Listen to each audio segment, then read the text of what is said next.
नमस्कार, आप देख रहे हैं द लोकमंच। आपके साथ मैं हूं निहारिका शाहदेव। शो दिव्य ज्योति में आप सबका बहुत बहुत स्वागत है। एक भाई और बहन का रिश्ता सबसे अनोखा रिश्ता होता है और इस पावन रिश्ते को बांध कर रखने का पर्व होता है रक्षाबंधन। लेकिन क्या आपको पता है कि रक्षाबंधन की पौराणिक कथा क्या है, इसकी असली विधि क्या है और इसकी शुरुआत कब से हुई? इन सारी चीजों पर जानकारी देने के लिए, प्रकाश डालने के लिए हमारे साथ आज फिर से मौजूद हैं आचार्य संदीप पांडे जी। बहुत बहुत स्वागत है आचार्य जी आपका। जी नमस्कार। एन बद्धो बलि राजा दानवेन्द्रो महाबल तेन त्वां प्रतिबंधानां रक्षे माचल माचल। निहारिका जी, जैसा कि आपने प्रश्न किया कि ये जो पर्व है रक्षाबंधन का, जो कि श्रावण मास के पूर्णिमा तिथि को मनाया जाता है, श्रावण मास के पूर्णिमा तिथि को मनाया जाता है, ये भाई बंधन के अटूट रिश्ते का पर्व है। और इसे आज से नहीं, पुरातन, बहुत ही प्राचीन समय से मनाया जाता है। इसके विषय में आपने जैसे पौराणिक पूछा है, तो हमें एक कथा जो हमारे गुरुजनों, हमारे जो श्रेष्ठ हैं, उनके द्वारा हमने जो कथा सुनी है, वो कथा मैं आपको बताता हूँ, आप सुनिए। एक बार क्या हुआ कि बलि राजा जो था, उसने यज्ञ करना प्रारंभ कर दिया। बहुत सारे यज्ञ उन्होंने किया और ये था कि इस यज्ञ को अगर कर लेंगे तो वो इंद्र बन बैठेगा। इंद्र एक पद होता है, इंद्र एक पद है, जैसे प्रधानमंत्री एक पद होता है, उसी तरह से इंद्र भी एक पद है। तो ये हुआ कि और बलि जो था राक्षस योनि से था, उसके गुरु शुक्राचार्य थे। तो ये हुआ कि अगर ये बन जाएगा तो राक्षसों का राज हो जाएगा और जो है हाहाकार मच जाएगा। वैसे बलि जो है दानशील था, दानवीर था, बहुत ही अच्छा राजा था। उसने जो है प्रजा के लिए बहुत कुछ कार्य किया था। होता क्या है, जब उसके यज्ञ समाप्त होने वाला होता है कि इस यज्ञ को समाप्त अगर हो जाएगा तो इंद्र बन बैठेंगे, इंद्रासन के मालिक बन जाएंगे। जब इस प्रकार, तो सारे देवताओं ने विचार किया कि क्या किया जाए अब। तब जो है जा करके और जो है भगवान विष्णु के सामने खड़े हो जाते हैं, कहते हैं कि हे कृपा वत्सल, हे भगवान सच्चिदानंद, अब हम लोग आपकी शरण में आए हैं, आप ही हमारी रक्षा कर सकते हो। इस प्रकार की जब भगवान की स्तुति की तो कमलापति ने कहा, बताइए किस प्रयोजन से आप लोगों को आना हुआ। वैसे तो भगवान सब कुछ जानते हैं, वो सब कुछ जानने वाले हैं, वो सब कुछ जानते हैं, लेकिन कहा कि बताइए किस प्रयोजन से आप लोगों को। बताया सारा कुछ कि महाराज, इंद्र जो है इस प्रकार से यज्ञ कर रहा है कि अब तो इंद्र बन बैठेगा और देवताओं को जो है पृथ्वी लोक पर जाना पड़ जाएगा। क्या किया जाए महाराज? भगवान ने कहा कि कोई बात नहीं, हमारी पास जो हमारे शरण में आता है उसकी तो मैं रक्षा करूंगा ही करूंगा। कहा ठीक है, जाइए आप लोग, हम कुछ करते हैं। भगवान ने क्या किया, एक छोटे से बालक का रूप रेख लिया, बामन रूप। भगवान बोले बामन भगवान की जय। एक बामन भगवान का छोटे रूप में धारण किया और जो है ब्राह्मण का वेश धारण किया, चंदन लगाया, जनेऊ पहना, दंड धारण किया और महाराज चल दिया बलि के दरबार में। जाते हैं दरवाजे पर, भिक्षाम देही भिक्षाम देही भिक्षाम देही, इस प्रकार की आवाज लगाया। देखा एक बड़ा ही मनोहर बालक दरवाजे पे खड़ा है। देखते ही ब्राह्मण का, आजकल तो लोग भैया ब्राह्मण पहुंचता है तो पानी भी नहीं पूछते हैं, ठीक है, पहुंच जाता है। ब्राह्मण को उस दृष्टि से नहीं देखा जा रहा है, लेकिन पहले ब्राह्मणों की बड़ी सेवा होती थी, ब्राह्मणों को एक उचित स्थान दिया जाता था। ब्राह्मण को के रूप में आए हुए इस बालक को देख करके बहुत ही प्रीति जगी और उसको बैठाया, यथास्थान बैठाया और प्रश्न करते हैं। कहते हैं बताइए महाराज, आप हमारे दरबार में आए हैं और जो भी मेरे दरबार में आता उसे कुछ ना कुछ मैं दान देता हूं, आप मेरे से कुछ मांग लीजिए। कौन कह रहा है? राजा बलि मांग रहा है कि महाराज हमसे कुछ मांग लो। क्योंकि ब्राह्मण हो आप। कह रहे हैं कि चाहे जो भी मांगोगे सो दूंगा मैं आपको। कहा ऐसे नहीं राजा, कहा कि आप ऐसा करिए, संकल्प लीजिए कि आप जो मैं मांगूंगा वो दोगे। राजा ने कहा महाराज आप जो चाहोगे मैं वैसे दे दूंगा, इसमें संकल्प की बात, मैं अपनी बात से डिगूंगा। कहा भगवान विष्णु ने कहा नहीं बलि ऐसा नहीं, आपको जो है पहले संकल्प लेना पड़ेगा। इतने में शुक्राचार्य महाराज वहां बैठे हुए थे, उन्होंने जब देखा तो समझ गए कि तो माया कुछ और ही है। साक्षात विष्णु भगवान का उन्होंने दर्शन किया और कहा महाराज तो छलने के लिए फिर से आ गए हैं। देवताओं का साथ देखने के लिए भगवान विष्णु फिर उपस्थित हो गए। अब शुक्राचार्य ने कहा कि बलि मान जाओ, ये भगवान विष्णु है साक्षात, तुमको छलने के लिए आए हैं और तुम ये नहीं चाहते कि तुम्हारा यज्ञ पूर्ण हो जाए। कहा महाराज अब जब भगवान नारायण ही मेरे दरवाजे पे आ गए हैं और हमसे मांगने के लिए आए हैं तो मैं अपने दरवाजे से इनको निराश नहीं भेजूंगा, मैं इनको दे करके ही भेजूंगा, जो मांगे सो दूंगा। उठाया और हरि ओमा करके जो है ओम विष्णु विष्णु करके जो है उसने संकल्प पढ़ना शुरू किया।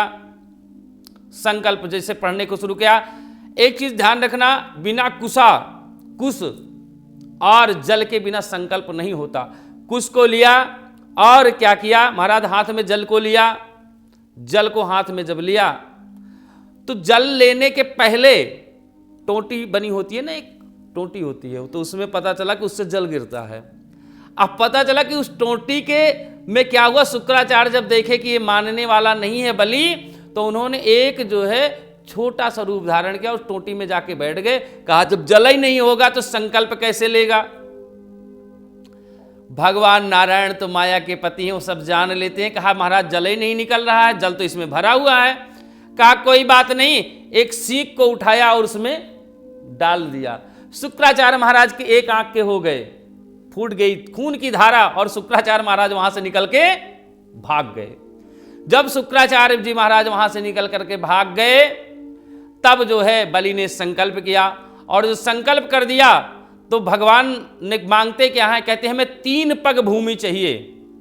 कहा महाराज इतनी छोटी सी बात के लिए आप इतने बड़े से तो 3 पग भूमि के लिए आप हमसे संकल्प करवा लिए महाराज। कहा कोई बात नहीं बलि, हमें 3 पग भूमि आप दे दीजिए। कहा महाराज नाप लो।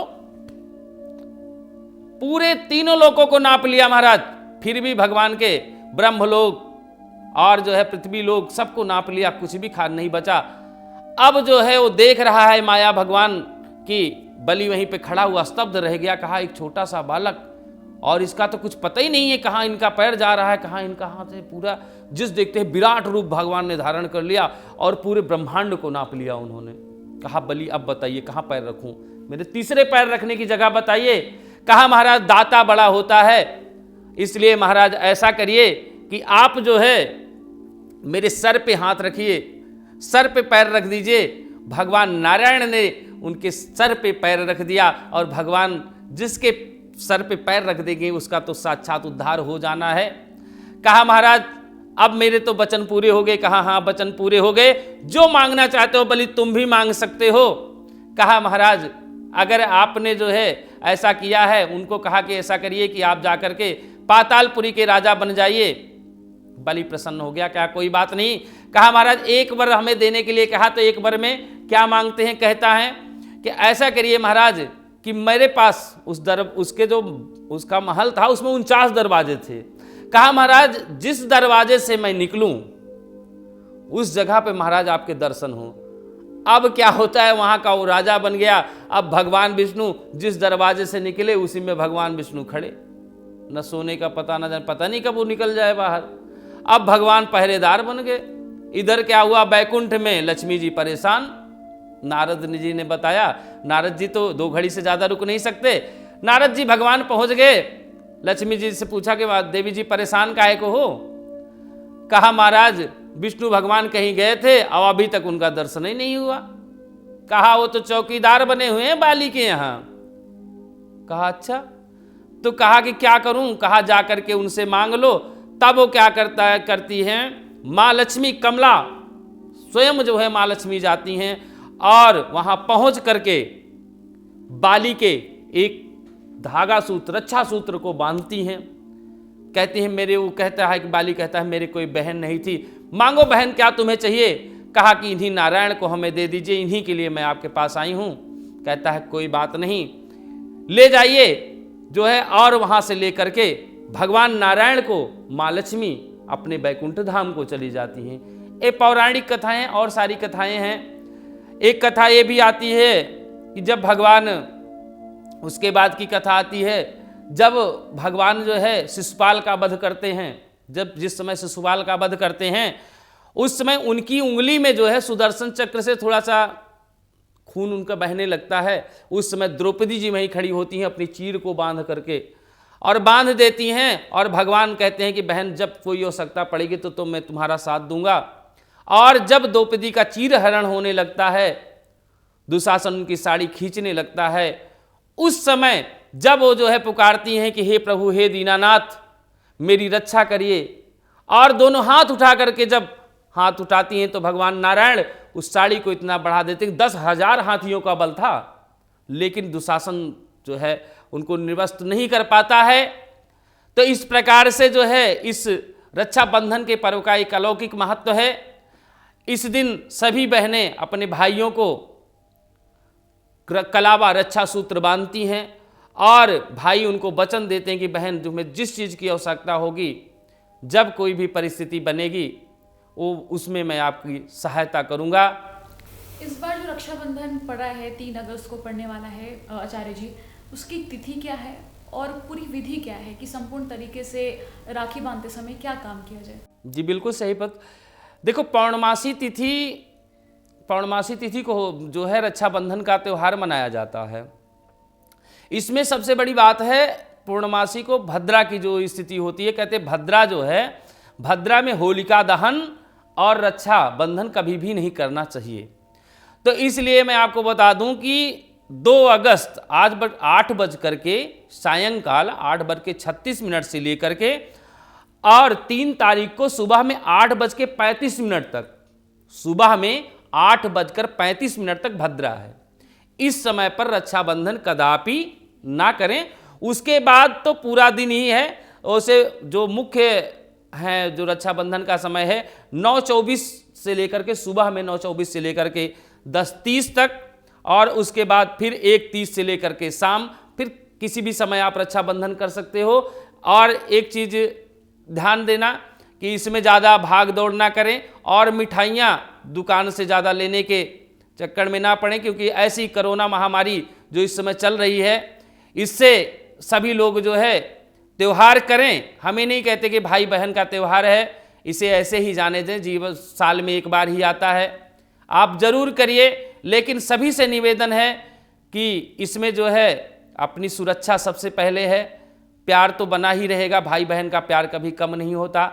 सभी लोगों से निवेदन है त्यौहार जरूर मनाएं, और भाई बहन के इस पर्व का खूब जो है मिठाई खाइए, लेकिन घर में बनाइए, मिठाई खाइए, खूब प्यार जताइए, और खूब अच्छे अच्छे गिफ्ट जो कमाई करके भाइयों ने रखी है अपने बहनों को जरूर दें। उन्हें जो भी आवश्यकता हो, जो उन्हें आवश्यकता इस समय के हिसाब से हो, बहनों को जरूर गिफ्ट करें और उन्हें आशीर्वाद दें। और एक चीज़ बता दूं, रक्षाबंधन जब बांधना हो उसका विधान मैं आपको बता देता हूं। सबसे पहले रक्षा की जो है खुद जो है उसमें थोड़ा जल डाल करके हल्दी, सिंदूर, धूप, दीप और थोड़ा सा भोग उसमें मिठाई का लगा दें। उसके बाद भाई के दाहिने हाथ में अगर मंत्र याद हो तो ठीक है, नहीं वैसे मंत्र है रक्षा बांधने का, एन बद्धो बलि राजा दानवेंद्रो महाबला तेन त्वाम प्रतिबंधनाम रक्षे माचल माचल। इस प्रकार की जिस प्रकार से बलि की रक्षा कर रहे थे भगवान, उसी तरह हमारे पूरे परिवार, हमारे भाई की हर प्रकार से रक्षा करिए। इस प्रकार का जो है विचार करते हुए उस रक्षा को बांधिए। और एक चीज बताऊं, भाव निर्मल होना चाहिए। आपका भाव निर्मल है तो भाव में ही भगवान का वास होता है। और मैं फिर से एक आचार्य होने के नाते दोनों भाई और बहनों को अपनी तरफ से शुभाशीर्वाद कि आप सभी लोग खुशहाल रहें, आपके घरों में सुख और शांति बनी रहे। और सभी से निवेदन है कि इस महामारी में जितना भी बचा सके अपने को बचाएं और घर में ही रहने का प्रयास करें। जीवन रहेगा तो कमाई बहुत हो जाएगी। सभी को एक बार बहुत बहुत धन्यवाद। एक बार बोलो सियावर रामचंद्र की जय, बोलिए विष्णु भगवान की जय। बहुत बहुत धन्यवाद आचार्य जी। तो आप सभी ने जाना कि रक्षाबंधन की पौराणिक कथा क्या है, इस बार की तिथि क्या है और संपूर्ण तरीका क्या है रक्षाबंधन त्योहार को मनाने का। द लोकमंच के सभी दर्शकों को रक्षाबंधन की बहुत बहुत शुभकामनाएं और देखते रहिए द लोकमंच।